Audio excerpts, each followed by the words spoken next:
మరి మీ అందరికీ తెలుసు, నాకు గాంధీ భవన్కి వస్తే ఇన్ఛార్జ్ ఇంతవరకు పోయిన ఇన్ఛార్జ్ ఇద్దరు కూడా కలవలే. కానీ ఈరోజు మీనాక్షి అమ్మ వచ్చిన తర్వాత మొదటిసారి కలిసినా కాబట్టి నాకు బాగా సంతోషం అనిపించింది. వారు కూడా మేము చెప్పిందంతా వినడం జరిగింది.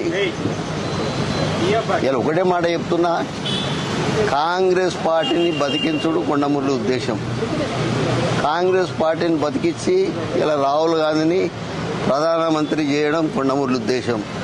ఈరోజు రేవంత్ రెడ్డి అన్నను ఇంకో 10 సంవత్సరాలు ముఖ్యమంత్రి చూడడం మరి నా ఉద్దేశం. అలాగే బీసీ గౌరవం బిడ్డ కాబట్టి ఆయన కంపల్సరీగా సపోర్ట్ చేసుడు నా బాధ్యత కాబట్టి మరి ఆయన చేసుడు కూడా మరి కంపల్సరీ చేస్తా. వరంగల్ జిల్లాలో కంపల్సరీగా అన్ని కాంగ్రెస్కి వచ్చేటట్టు మరి మళ్ళా ఎమ్మెల్సీగా ఎవరిచ్చినా పార్టీ ఎవరికిచ్చినా గెలిపించేటట్టు ఎంపీటీసీలను, జెడ్పీటీసీలను, సర్పంచ్లను గెలిపించే పూర్తి బాధ్యత మరి నేను తీసుకుంటా అని తెలియజేస్తూ వారికి కూడా చెప్పడం జరిగింది. అమ్మ, మీరు ఎక్కడ ఏ అధికారం ఏ ఆదేశం ఇస్తే ఆ ఆదేశాన్ని పాటిస్తా.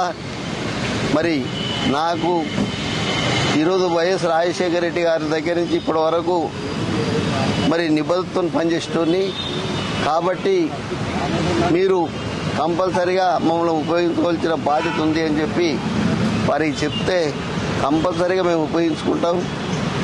మరి మీ సేవలు అవసరం అని వారు కూడా చెప్పడం జరిగింది.